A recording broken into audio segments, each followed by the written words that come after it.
Woodswise Products presents the Callmaster Series.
There he is.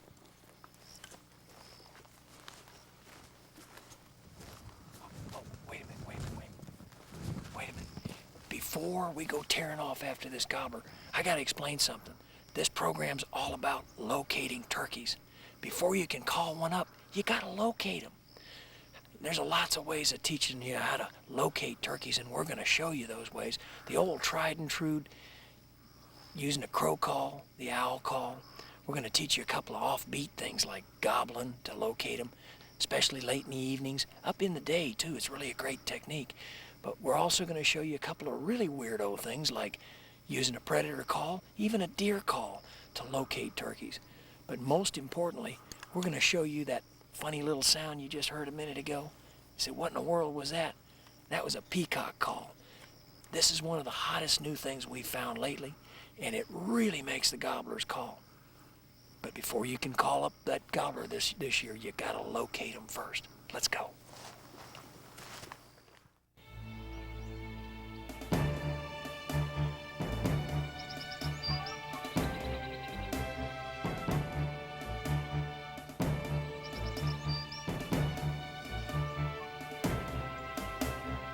Woodswise Callmaster Series presents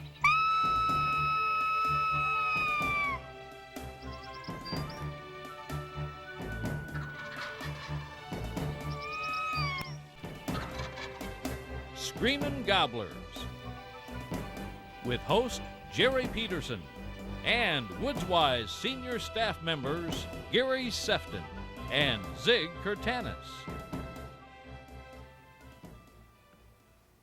Turkeys aren't stupid. Once a bird has been called in, he quickly becomes educated.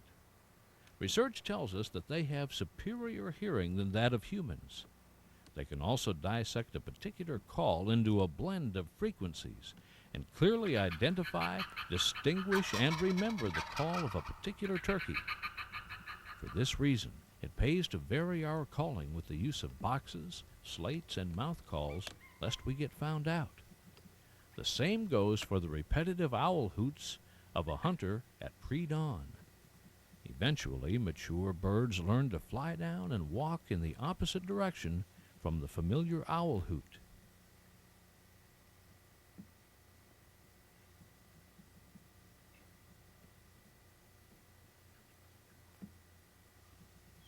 These 2- and 3-year-old Woodswise toms are susceptible to the new Screamin Peacock locator. The peacock's shrill call makes him gobble on a reflex principle. It's a neutral sound, not associated with the tom's prior experience with humans. The Screamin Peacock gives the hunter a leg up on the traditional owl hooters.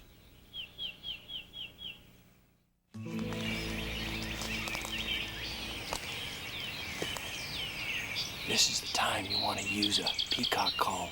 It's still dark enough that they're not gobbling to owl calls or anything, but you can actually kind of shock them awake with the peacock call, and they'll hit it even though it's still dark on the ground.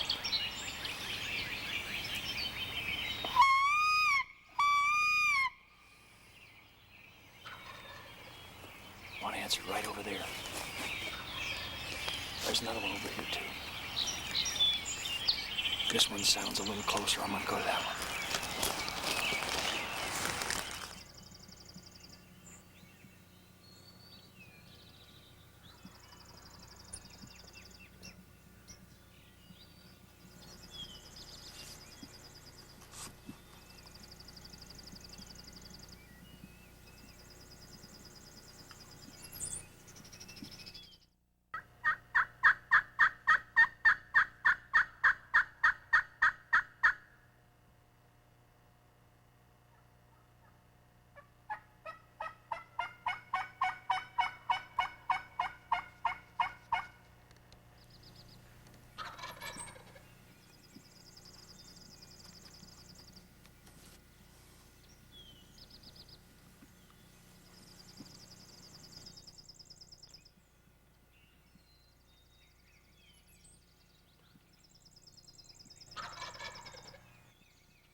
Like that.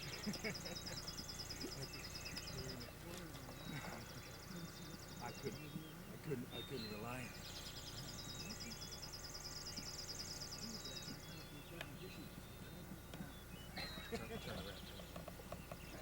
That's great.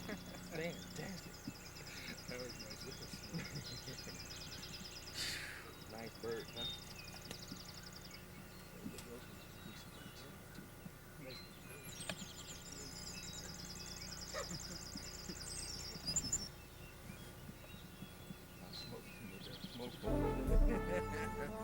Yes. Well, that sure was easy. Yeah, nice when it comes together quick. There's nothing to it, you know. You just go out and set up for a few minutes. Yeah, that's all it takes, once in a while. Well, I'll take an easy one every now and then. That's quite a beard on him. That- How old do you think? The spurs tell me he's probably only a 2-year-old bird. But boy, that's a long beard for a 2-year-old beard. Bird for Pretty thick too. yeah, real thick beard. And he's probably he's lost a lot of weight already, but he's still probably around 20 pounds. Wow. Maybe 19 or 20 pounds. But he's a nice bird for a 2-year-old bird. I'm tickled. That's nice. Boy, they really lit up this morning. What's that noise you made? Boy, that really set it off. Got a secret weapon. We call that a screaming peacock, and obviously it's a peacock call. Huh. You have any peacocks around this area? No, we don't have. Well, there's a few, but none right around this farm anyway. Well, that's where we got the idea originally, was to use we heard peacocks on people's farms, and the turkeys would gobble to them, and so we started imitating the peacocks, and we found out we were getting birds to answer even when they didn't want to answer.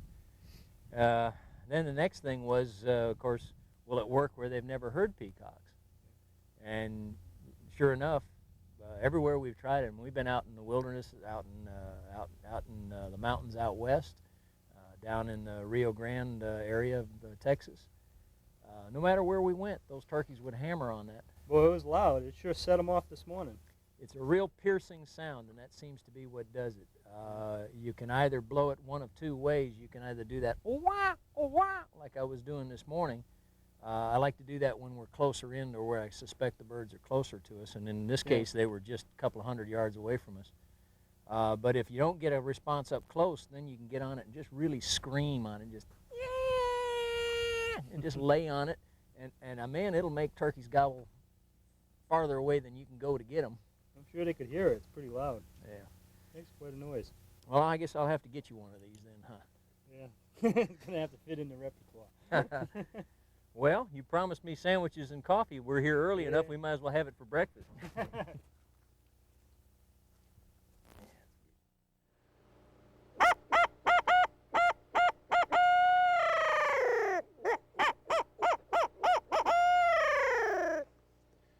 Boy, the owl hoots sure sound great on the Woods-Wise rubberneck gobbler. Makes them gobble, too. But you know what? Turkeys in most areas are becoming desensitized to owl calls and other standard locator calls. Now, why would a turkey become desensitized to an owl call? Well, part of it is because hunters use it too often, but another reason is that many areas contain a large population of barred owls already, and the turkeys hear it year-round, and they just begin to ignore it. Well, what do you do in the case of having turkeys that become desensitized to normal locator calls like crow calls or owl calls? Well, Woods-Wise has a solution to that.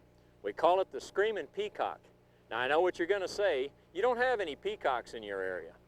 But we've discovered that peacock calls work anywhere in the country, east or west, on all varieties of turkeys, whether eastern, Osceola, Rios, or Merriam's. Now, why does a peacock call work? Well, for one thing, it's got a very shrill note to it that just makes a turkey gobble. It's got that frequency that kicks him into that gobble mode, makes him shock gobble. But another reason is that it's a call that he doesn't hear every day. And it's a call that, since he doesn't hear it every day, he just fires off on it the minute it comes along. Now, when can you use a peacock call? Well, I begin to use it early morning, even before you get into normal gobbling time, when the sky is just turning gray, kind of pink, and you want to find out where those gobblers are, maybe a little ahead of the next guy, you can blow that peacock call and he'll answer off the roost. Obviously, if you got a slow morning and they're not gobbling well on their own, you can give them a little boost by hitting them with the peacock call. Once they fly down, it's a good way to keep track of them. You can find them up in the mid-morning by using it. We've had real good success with it in late afternoon when you head out. Now, how many times have you left the car, no idea where the gobblers might be, but you head out there in the afternoon in search of that bird in the late afternoon? We've had as many as 4 different gobblers hit the peacock call at 2 o'clock in the afternoon. Now, one of my favorite times to use it is in late evening. Once the birds have flown up to roost, you can travel along. These peacock calls are loud and they carry a long ways, and you can very often roost 3, 4, maybe even a dozen different gobblers in that last little half hour before darkness, just by blowing the peacock call. Now, what does a peacock call sound like? Well, the Screamin Peacock has a very shrill note, and it's real piercing, and the peacock has a rising and falling note like this.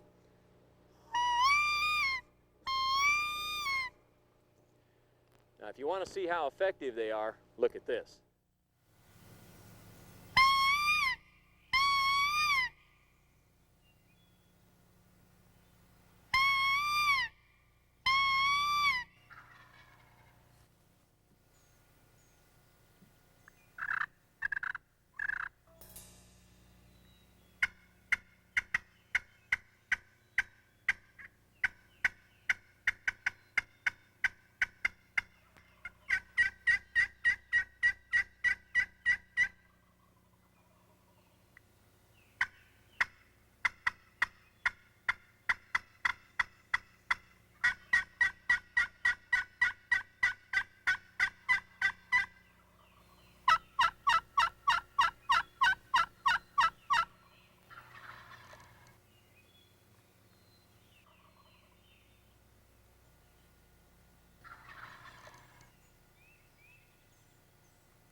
last morning of our hunt here in Connecticut before we move on to New York State, we had these 5 jakes come in, just gobbling their heads off at this new Flipsider Plus call with the aluminum on the bottom. It gets in that high frequency that really had these birds gobbling at it.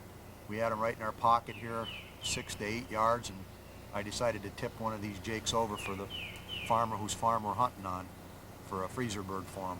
This night muzzleloader at 8 yards really took this bird out, tipped him right over, graveyard dead. All right, now let me show you how to use the Peacock call. There's actually 2 techniques that you can do with it.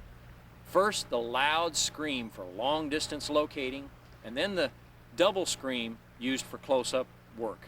Now, the long scream, let me show you first how to hold it. It's real easy to blow. It's just air pressure. And when you want the notes to go up, you put in a little more pressure behind it. And when you want it to drop off, you just let back on it. Now, a little tip here is you'll want to shade your hand and hold it so that you create a megaphone. And also, this will protect your own ears from the shrill notes so that you can hear those gobbles, because they'll be right on it as soon as you scream. So you're going to want to be able to pick up those notes right away as they're coming back to you. Now, blow this loud and long, and be ready to hear turkeys gobbling from a lot of directions.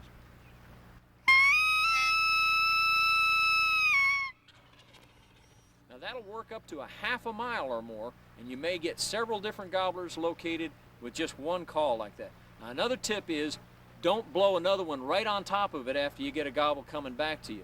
Let them have, 30 seconds or more to just kind of cool off, because it really shocks them. You can just picture their heads turning bright red. They go, when they hear that loud scream, and then you want them to kind of cool off and then hit them again, and they'll gobble back to you.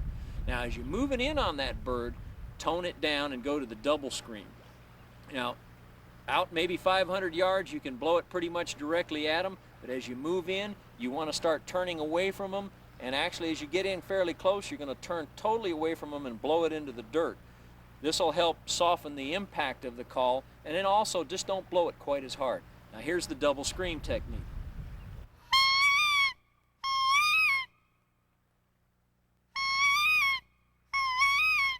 Now you'll notice that if you open and close your hands, that pitch will happen automatically. Oh wow, oh wow. And as you get in closer again, blow it into the dirt. If you want to locate more gobblers this year, give the Screamin' Peacock a try. Using non-turkey sounds to locate gobblers can be very effective, especially early in the morning and late in the evening. But up during the middle of the day, my favorite way to locate turkeys is to use actual turkey sounds. Now, whenever you use actual turkey sounds to locate turkeys, you need to be real careful. You don't want to call up a turkey that you're not ready for. So if you're going to make turkey sounds to locate turkeys, set up, get ready, just like you're actually setting up on a gobbler that you already know is there before you make any turkey sounds. Now, the sounds that I find that are the most effective at locating turkeys, gobbling turkeys, are the lost calls of the adult hens. And you can also use the lost calls of the poults, but the lost call of the adult hen will get you a sympathetic response from another adult hen, and I think that's real important. An old gobbler that's henned up, that's in full strut trying to grin down a hen's not going to answer any turkey sound that you make. But if you can make a sound that'll make that hen respond, when that old hen yelps right in his ear, he can't stand it. He's going to have to gobble. So a lot of times a turkey that doesn't even mean to gobble will gobble because you made that hen yelp. Now also, if you can get that hen to yelp, even if the turkey doesn't gobble, you can strike up a conversation with that hen, and you got a good chance of calling her in to you.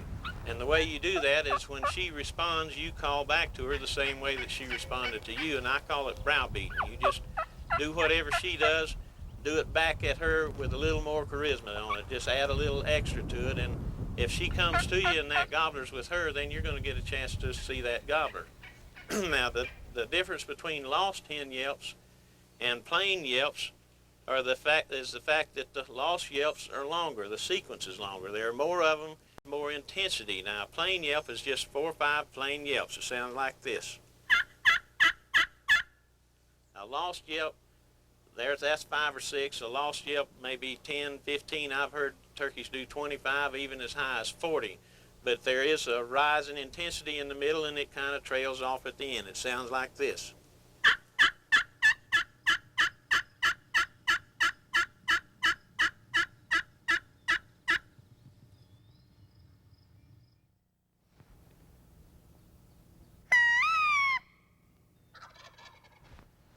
Did you hear him?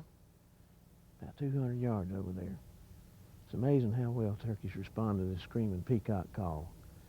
You know, a wild turkey doesn't know any more about a peacock than a blind hog knows about Sunday school, but that frequency goes in there and triggers that response. They respond to it all during the day, even when they're with hens. It's amazing how well it works. I'm going to sneak over here and see if I can get him to respond to a little bit of hen talk.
Oh, what a turkey hunt. Thought we'd never get that turkey in. That old hen across the hollow over there was lost yelping, and of course he was in between her and me, and the only thing I could do was try to outlaw yelp the real hen, and I did everything I could do to one up her. I used the finally the crying licks on that aluminum part of our triple flip sider did the trick and got her on across over here, and of course he followed her in. He's a fine turkey. He's got about 1 inch spurs and about a 10 or 11 inch beard. This night muzzleloader really did the trick. This is the first turkey I've ever shot with a muzzleloading shotgun. I was a little skeptical about them at first, but now I believe this thing will shoot the baking powder out of a biscuit. And it's kind of appropriate to be hunting here in Connecticut with a primitive weapon, although this one's not quite as primitive as the ones that the pilgrims were using in the same area here. But it is a muzzle-loading shotgun, and it's much the same kind of a shotgun that they used way back when the pilgrims first landed here and were turkey hunting. It's a fine turkey, and this was a great turkey hunt. Now we've decided to add a little excitement to our turkey hunt by including muzzleloading. Now the muzzleloader that we've selected is the night muzzleloader, and we've selected this one for a couple of important reasons. Number one, it's got a reliable inline ignition that will go off even dependably in wet weather, and the other reason is that it features a screw-in choke system. Now the reason we're looking for a screw-in choke system is that it gives you a nice tight pattern out to 35 and 40 yards, pretty much like a standard 2 3/4 inch shotgun does. Now the steps to loading a night muzzleloading shotgun begin by unscrewing the choke so that you can get the cup and shot load down the barrel, and then you'll reinstall this at the end. And the next step that you'll need to do is to select your powder. You can either use Pyrodex or you can use standard black powder. I prefer Pyrodex because it doesn't foul as much. And another item that you'll need are shot wads. Now we recommend that you use the Winchester AA red wads. They're the best for this purpose. And the last consideration that you'll need is to determine what shot size you want to use. For turkey, it's best to use either number 5 or number 6 shot. Now this is a night speed loader, and it has 2 compartments of equal size.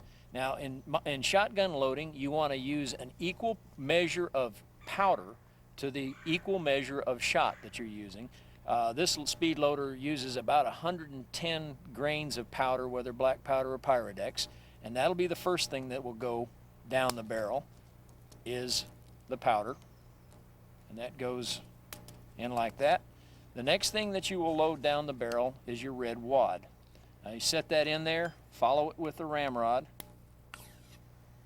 take it all the way down, set it firmly but don't pound it or pack it, and then again with the speed loader you open up your shot and add it down the barrel, and that sits inside that shot cup. And then Knight makes these little styrofoam overshot wads, and they go down here, and I recommend that you load this very carefully. I get it all seated in there correctly, and you want to do this fairly slowly. And you'll see it's a very tight fit. You can hear it going down very much like a bicycle pump. You want it to seat firmly. And now that's in, and you'll screw in the choke. And when the choke's in, you're ready to shoot. And then once you're in the field, you're ready to cap it with an inline capper, a number 11 cap, and you're ready to go. And now we're ready to take the safeties off. First the back safety, and now all I have to do is slide the thumb safety off, and I'm ready to go. Let's shoot this gobbler's head down here, this styrofoam cup.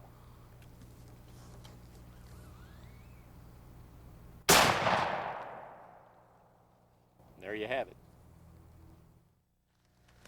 Gary got this bird going just before dawn with his peacock call. Now he's having to reposition because something seems to have him hung up.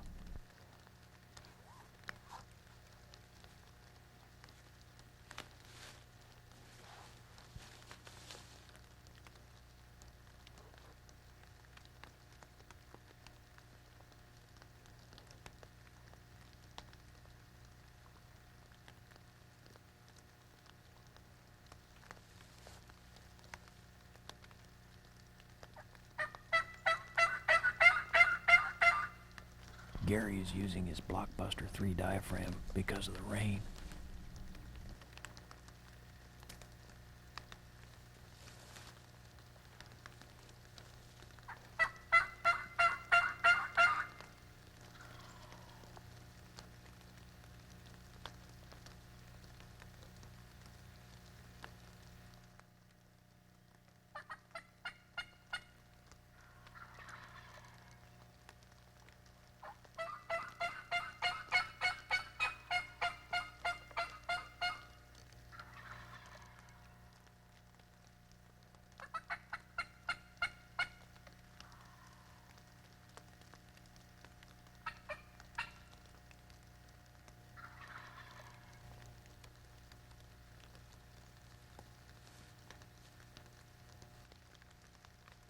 There he is.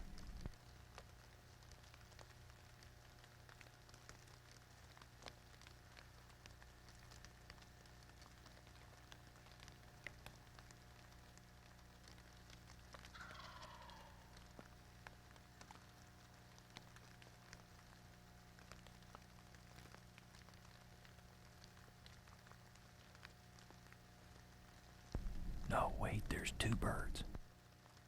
This is every cameraman's nightmare. But the second bird is drifting to the left.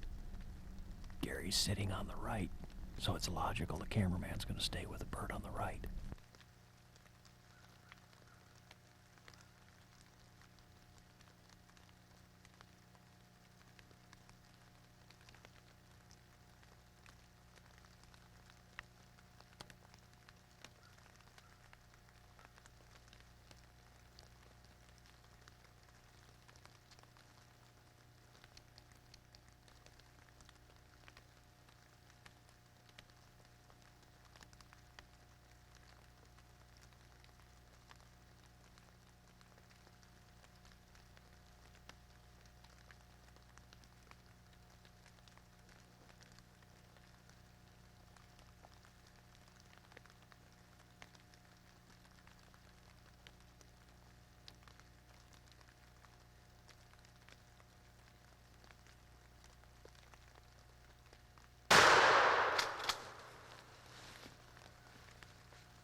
All right.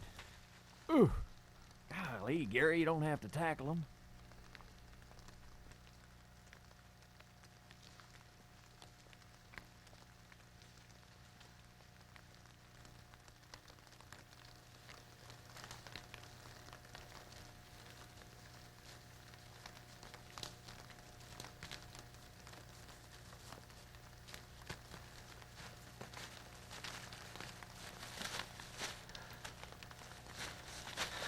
All right. Oh, what a fine turkey. I believe it's about as bad weather as I ever shot a turkey in, but this is the beard on that turkey. Good spurs. We got him cranked up in this bad weather before daylight with that Screamin Peacock call, and I didn't. So when it's raining like this, I didn't think the turkey could much gobble at anything, but we got them started, and they flew down in the field. There was one of the big rock walls between us and the turkey, and we just had to continue to call and try to coax him on over here, and finally, before both of us got too wet, he decided to come on in. It was a fantastic hunt. We must have called to him for 30, 45 minutes in the driving rain, but everything worked out great. Oh, yeah, right. Worked out great, huh, Gare? How about that little old belly flop you did? Looks to me like your gobbler was scrambling to get out of the way. Texas is Rio Grande turkey country, and one of the hottest spots for hunting the big birds is on the Henderson Ranch with Sam Henderson Jr. and Mesquite River Outfitters. Jerry Peterson and the Woodswise Pro staff have picked a winner. This ranch has more birds on it than many counties in other states. Let's listen in. Man alive, Sam, what a beautiful place to hunt Rio Grande turkeys. It's really nice, isn't it? This is the most fantastic place I've seen ever, anytime I've hunted Texas. Well, thank you. We really appreciate it. Man, Sam, this is just an absolutely beautiful place. So spacious, there's nobody around. Just how big of an operation is this? This is 14,000 acres, Jerry. Man alive. You've got plenty of room out here. You got plenty of room, that's a fact. This ranch is mostly live oak and mesquite country. You can see that there's quite a bit of cactus out there too. Some people say that everything out here sticks you, and that's close to being right. Yeah, but underneath all of those stickers is a lot of beauty too. Right, and it's got a lot of game on it. Well, that's the truth. Everywhere we go, I see deer, I see turkey, I see all kinds of game. Just what do you estimate your game population is? We feel like we've got around 700 deer and around 1,000 turkeys during the winter. That's incredible. We've got some really big turkey roosts along this big creek bed down here. Uh-huh. Well, just about everywhere we go, like I said, we've seen them.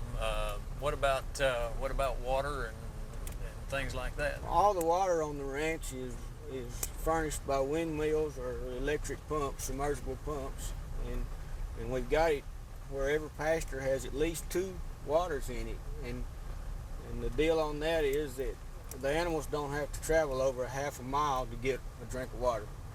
We feel like water is one of the most important things to having quality hunting. It helps pattern them too. Right, and that's another thing. You know, we're on the ranch all the time. We pretty much know what animals are in what locality on it. There's not hardly a day go by that we're not out among them. Mm-hmm. We know where the turkeys roost. We know where the deer are roaming in the evenings, where they're at in the morning. There's just almost nothing about them that we don't know, really. You know, it's a long way between neighbors out here, isn't it? Yeah, it's a good ways, Jerry. We're 15 miles from El Dorado. The big town of El Dorado, huh? Yeah, the largest town is San Angelo, which is 45 miles north of us, and that's where they have air service up there. We pick up all of our hunters in San Angelo. Man, that's just That's just like less than an hour's drive from right. here. It's not too far, really. I mean, an hour is just nothing out here.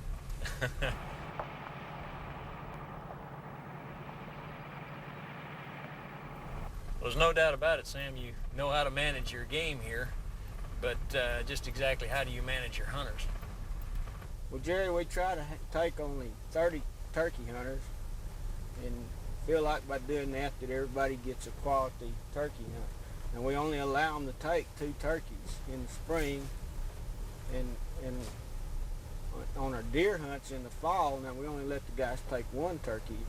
And the reason we do that is we're trying to save those turkeys for the spring turkey hunters. Oh, you bet. That leaves a lot of gobblers to carry over to be mature gobblers, and there's a lot of longbeards here, no question about it. Right. There's beginning to be a really lot of them since we've changed to just allowing 2 turkeys. Right. What about your deer hunters? Well, on our deer hunts, we only take in 25 hunters, and we allow them to take 2 bucks. Well, that's the same deal. You're sure keeping the quality up that way. That's what we're really working for, is to have a quality hunt. And we want everybody to have a really good hunt, and feel like that's the only way we can do it if we limit what we take. Well, that keeps the group small and the fun, and everybody's more relaxed and has a good time then. Right. That's what we're here for. You know, I really enjoy coming out west and enjoying the wide open spaces and the relatively lower hunting pressure that the turkeys get out here, like we've enjoyed here at Sam Henderson's ranch. But when we get back east and we start dealing with those super high pressured situations where the gobblers hear it every day, starting before season and during season, you know, you're gonna need some new tricks and some special knowledge to locate those old longbeards. Zig Curtanis is clearly addicted to turkey calling, and he's good. In his seminars, Zig teaches that we should always play the cards we're dealt and never pass up an opportunity to call in birds. Jake's hens and toms all have eyes, and they're all challenging. The more hands-on experience you get with called-up birds, the more you'll learn about when and how to call. Confidence is an important ally, and there's no better way to build that confidence than talking to wild turkeys.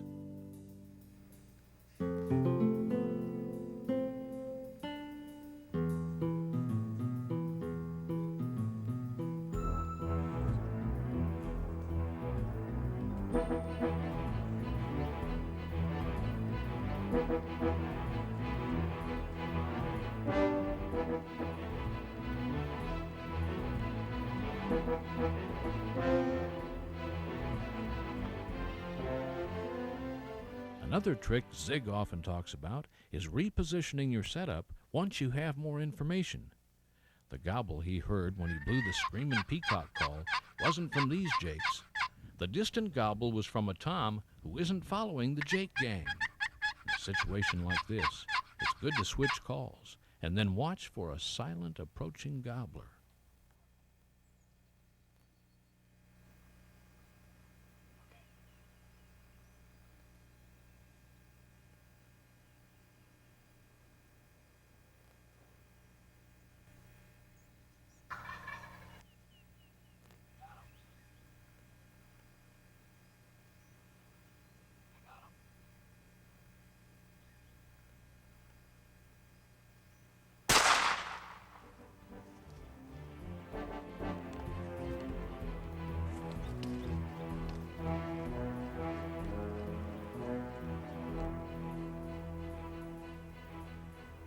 North of El Dorado, Texas, hunting on Sam Henderson's ranch.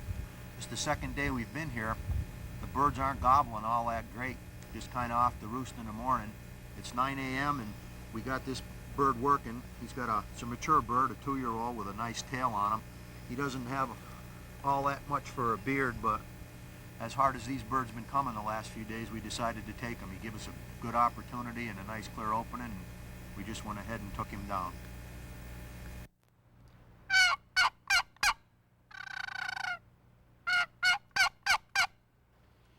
You know, one of my favorite ways of calling up a turkey every spring is to use a box call. And if you're not using one, you should consider getting one, because literally thousands of longbeards fall victim to the seductive tones of that box call every year.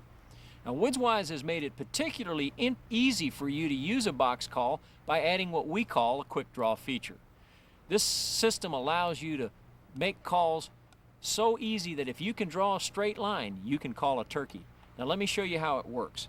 You'll notice that there are some sawtooth grooves along the edge, and when you place the striker along the stop bar here and move it from one slot to the other,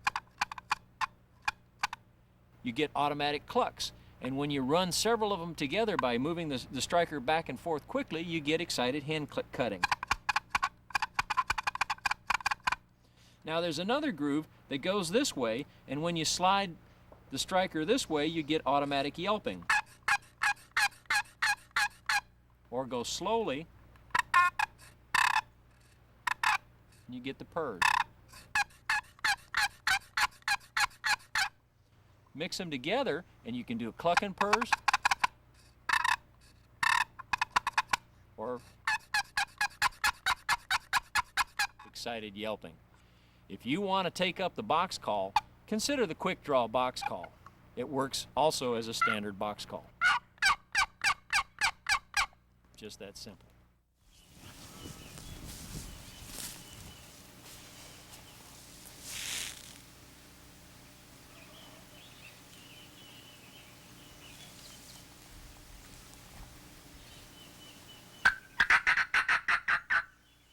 An often overlooked locator technique is gobbling. The safe way of using gobbling is to avoid using decoys on setups where gobbling is involved.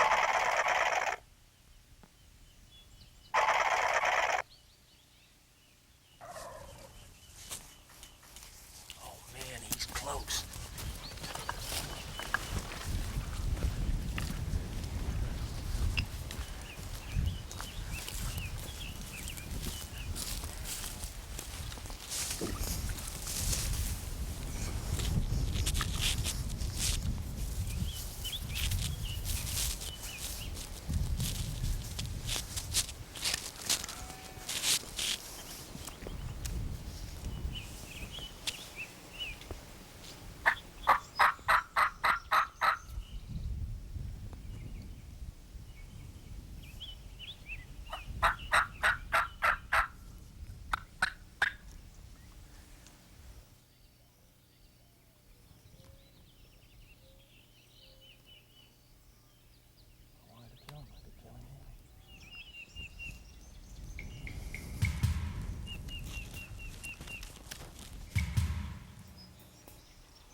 Here's a few tips for you people that are having trouble getting turkeys to give away their position while they're on the roost. Traditional owl hooting's been overused so much today that you need to go to some non-traditional methods. Methods that have worked for us here in Texas have also worked for me in New England. This use of these coyote hollers and various other calls will help you get a gobbler to give away his position. The way I use this holler, we'll go through a long series of howls first. If you got a buddy with you, it works good.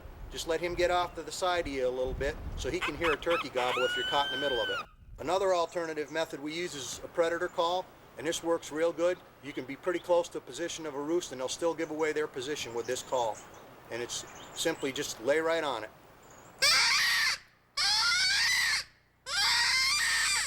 That old rabbit with his foot caught in a ringer is a natural sound in a while, and turkeys will gobble at it just as hard as can be. Hunting down here in Texas, we use this crow call and it worked well for us even though there's no crows here in Texas. They only have white-fronted ravens, and it gets turkeys to give away their position to us quite often down here.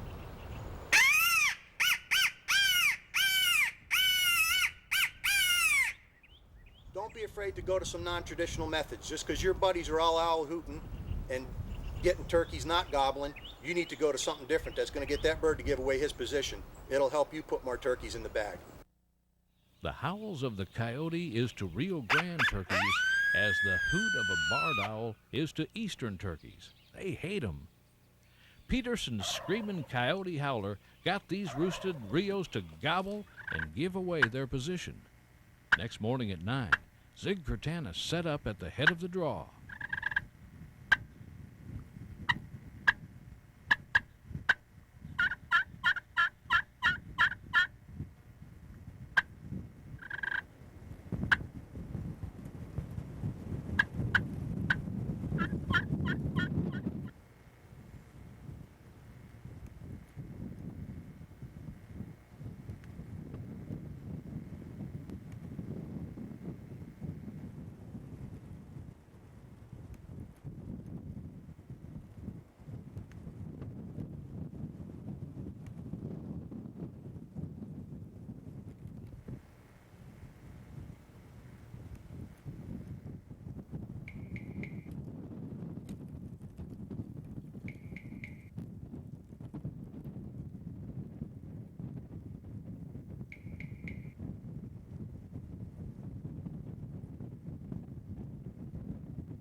No matter whether you're hunting western turkeys like the Rio or the Miriam, or the eastern turkeys like the Osceola or the eastern gobbler, it's important that you master turkey small talk if you want to get them in real close. Sometimes they hang up and they just need a little something more to coax them in.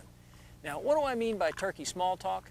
Well, it's the little whits and peel sounds and little purrs and duets that they make that are close range communications, and it's a good way to coax up those turkeys just a little bit closer. Now, if you're not good with a diaphragm call, cluck and purr is real simple to do on a slate, especially this Woods-Wise sweet hen call. Let me show you what I mean by a cluck and purr.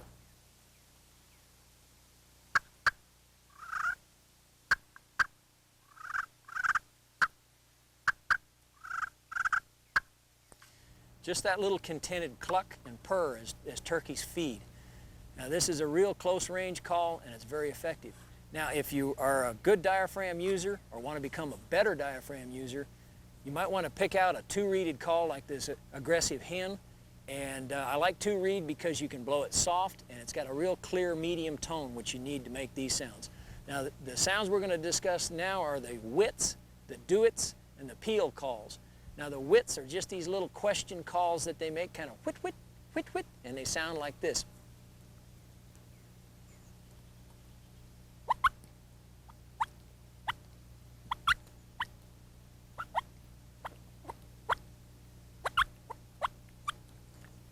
You notice it just kind of changes pitch and goes back and forth, just a little whit, whit, whit. And you make that by going tut, tut, tut, tut, tut, tut, tut, without putting a lot of forward tongue pressure on the diaphragm. Now the do-it call is like making drops of water falling in a bucket. It goes boop, boop, boop. It's kind of a questioning sound that turkeys make, and it sounds like this.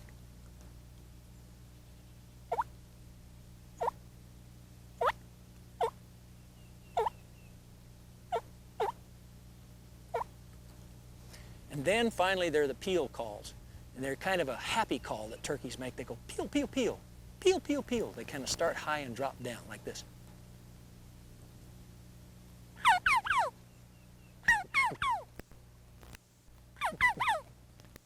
Now you can run them all together and kind of mix them up like this.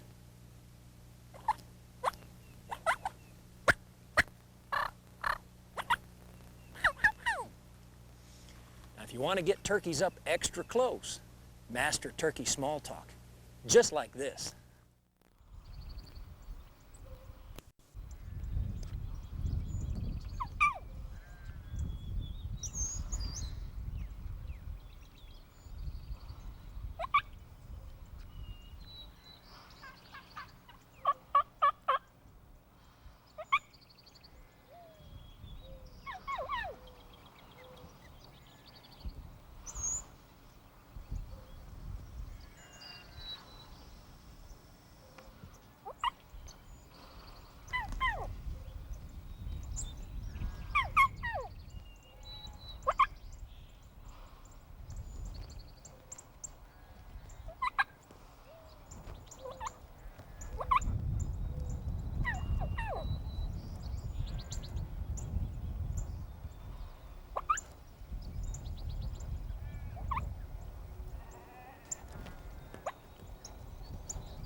Those little wit-wits and peel, peel, peel calls, if you ever wondered if you ought to learn those, that shows you how you work them up close. Just little wits, peel, peel, peels, and those little do-it calls like this.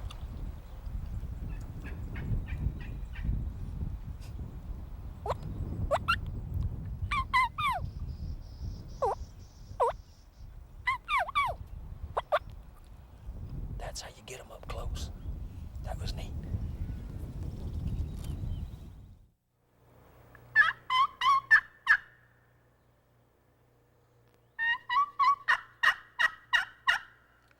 those are key runs. Now, we've been talking about using lost hen yelps to locate turkey gobblers in the spring by evoking a response from the hen. And of course, these key runs, I think, are the most effective sounds that you can use to evoke a response from the hen, because they're the sounds that the poults make to try to make contact with the hen, and the hens are very sympathetic toward the young birds. So a key run is my favorite sound to use in lost calling techniques. And of course, as I said earlier, lost calling can be very effective in locating gobblers because you get the hen to sound off, and once that hen sounds off, she may get a response from the gobbler, or if she has a gobbler with her, she may respond by coming to check on you. So you can use the lost calls anytime, and you can't do it too much or too loud because it's a very urgent call for help. I'm over here, where is everybody? My favorite call to use on this is the triple play flip sider call, because it has so many surfaces and it keeps me from having to carry 3 calls in my pocket. So you try this lost calling to locate turkeys. I think it'll help you out.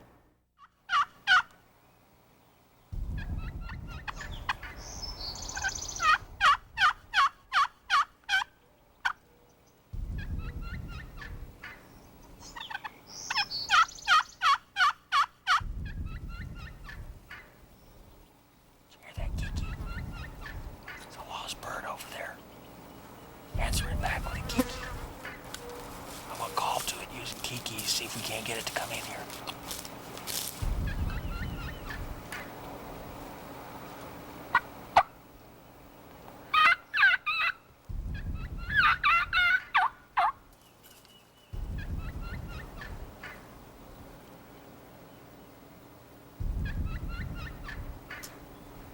It's a hen. She's coming fast, too. I don't like to be left alone like this.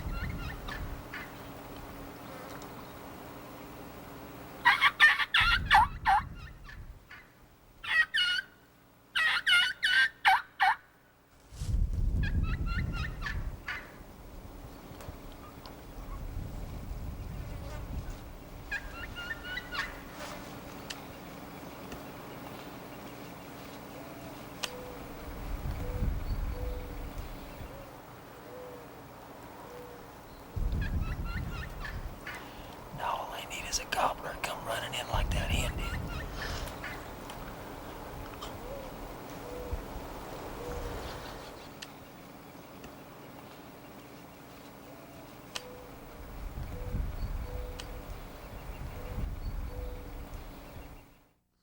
Research tells us that the most likely time for even a call-shy tom to gobble is while he's on a limb. After sunset and before sunrise are going to be your best opportunities to get him to give away his location.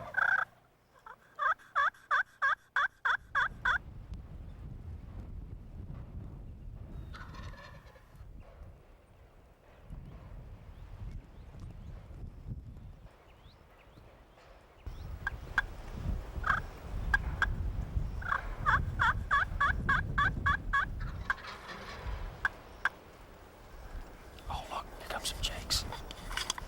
For sure.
That's probably more gobblers than I've ever seen in one place in all my hunting career. There was probably 22 jakes, 2 longbeards for sure. And I started calling and keying, and those longbeards made a run through those jakes. The jakes all wadded up, started fighting with each other and carrying on. And then they got all involved in chasing the jakes around, forgot all about us, and then they'll run off chasing each other. Not a shot. Over here I've got where 2 fences come together in a gate. We thought this would be a good place to catch them as they gap through. Instead, the fence and the gate and all of that turned out to be a bunch of junk that I can't shoot through. Wouldn't have expected the turkeys to show up and come in from the other side. Man, what a place. I have never seen a turkey place like this one. This is fantastic. I'm coming back. You know, wherever you go turkey hunting, the very first thing you got to do to be successful is get in step with the local turkey flock. For example, in the eastern states, the turkeys seem to like to hear the loud, aggressive stuff, especially during the breeding season. In other words, they like to hear loud yelping. They like to hear cutting and cackling.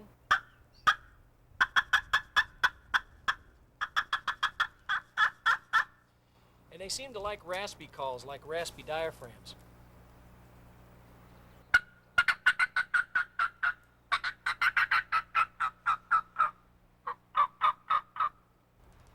But you know, when you go out west and you're hunting Merriam's or Rio Grandes, they don't seem to like the aggressive calling at all. In fact, aggressive calling seems to send them packing. You may as well, in most cases, just forget about cutting.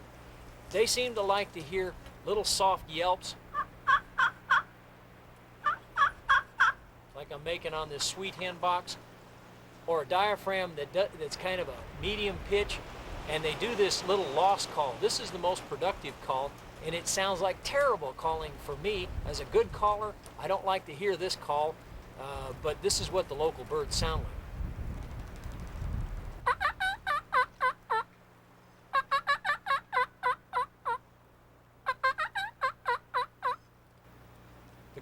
The yelps don't even break over. And if they do anything at all as far as aggressive calling, they may hit just 1 or 2 lost calls, lost yelps fairly hard like this.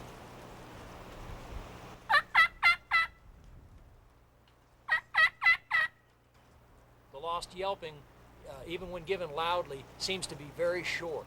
So just kind of remember that when you're hunting Merriam's or Rios, keep the calling soft, keep it short. And the most productive of all calls are those lost calls that they give over and over and over again to try to find the other birds, and it's that pup pup pup pup pup pup pup pup pup pup pup, very soft like this.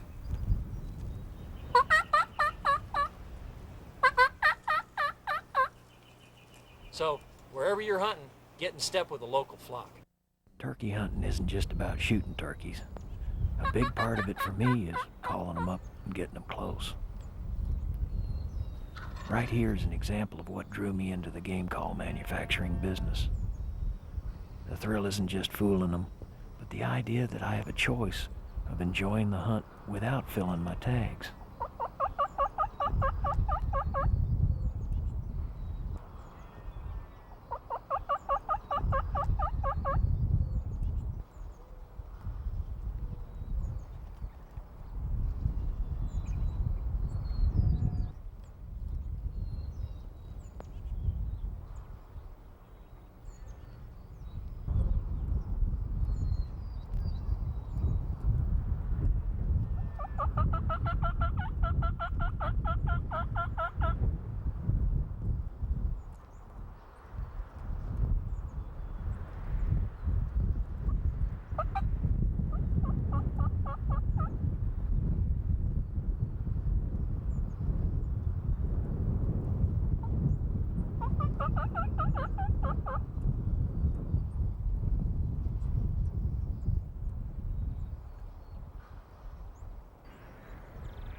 Sometimes if I don't pull the trigger, stuff just keeps on happening.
Some of my most memorable moments afield involve calling up game for my daughters or other first-time hunters, sharing the experience.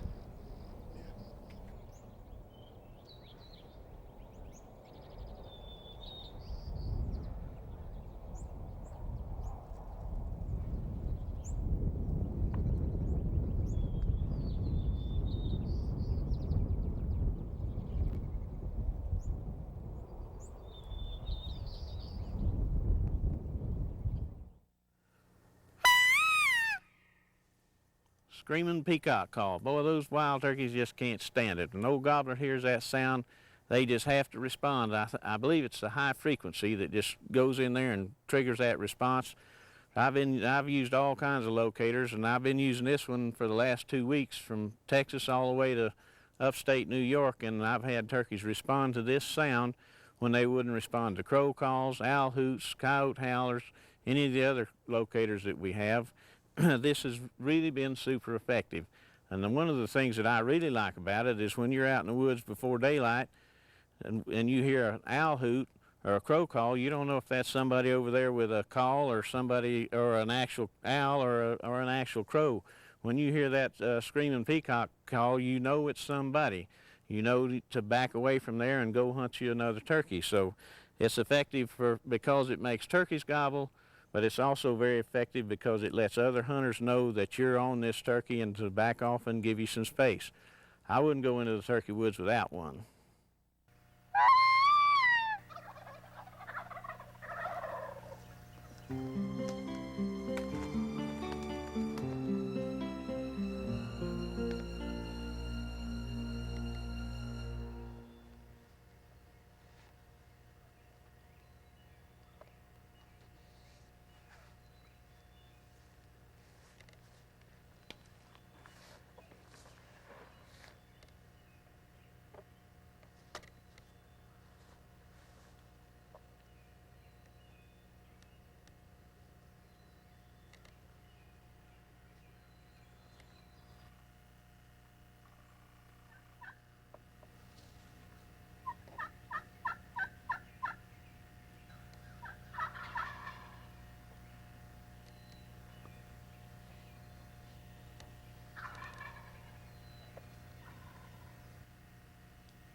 Look at the spurs on that turkey. He's at least a 3-year-old bird. Look at the great beard on him. Old Dr. O and night muzzleloaders for this one. We're up here in the Hudson Valley in New York hunting at Dr. O's hunting lodge, and Dr. O has a prescription for wild turkeys. I'll guarantee you we heard 30 turkeys gobble this morning. And the way this hunt went, we got in here way before daylight and used that Screamin Peacock locator call and used it real early. That turkey gobbled at that Peacock call before he could even see his feet, and that allowed us to set up on him real tight. This time of the year I figured you'd have some hens with him. We got set up, and as it started getting daylight, just did a few light tree calls, and the hens came to the tree calling, and the gobblers followed the hen, and the old night muzzleloader did the rest. Was a great morning and a great hunt and in a great place. Well, Gary, that's a good-looking bird. That is a good-looking bird, and there's several of them on this place. I must have heard 25 or 30 of them gobble this morning. We heard a bunch of them this morning, too, I'll tell you what. John, how many acres have you got here? Approximately about 6,200 acres here. That's a bunch. Yeah, it is. Is it all scattered out, or you? It's in one solid block. Yeah. That makes it good. That keeps everybody from. It sure does. From hunting into little corners on you. Yeah. And some of the birds here, they live to a ripe old age. There's 3 of them right here. He's got a habitat factory. It's just custom made to raise turkeys and deer here. Well, there's a lot of edge habitat, a lot of good stands of hardwood and pines and hemlocks for them to roost in. Sure is. Yeah. Overall, they got everything they need. How many people can you accommodate in the lodge? Approximately about 12. We don't like to overcrowd it. We want quality, not quantity. Your turkey hunts usually run how many days?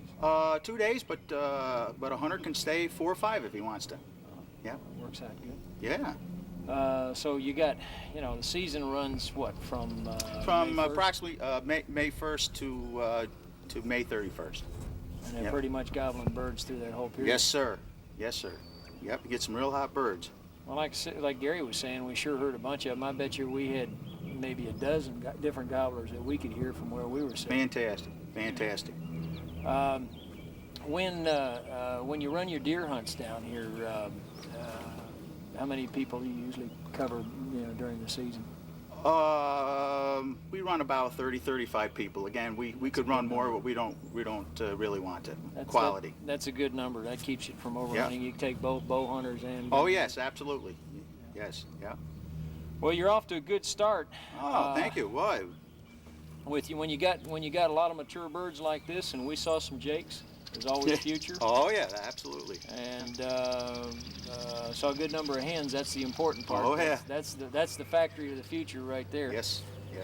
Well, we'll look forward to coming back and. Okay, I'm glad to have you gentlemen here. Any turkey worth his weight in tail feathers knows you can't call a wild turkey across a stream or river.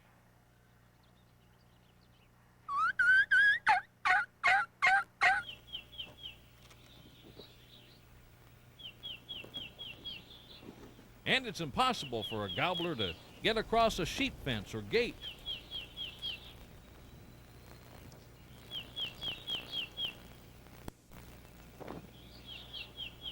We also know that nothing will make a turkey gobble when it's raining.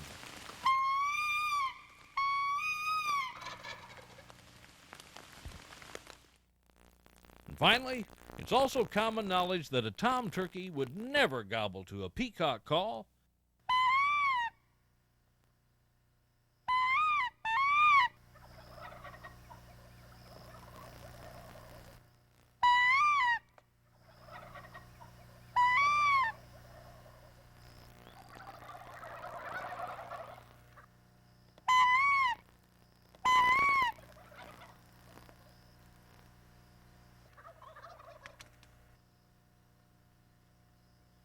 Obviously, someone had better show these turkeys the rules.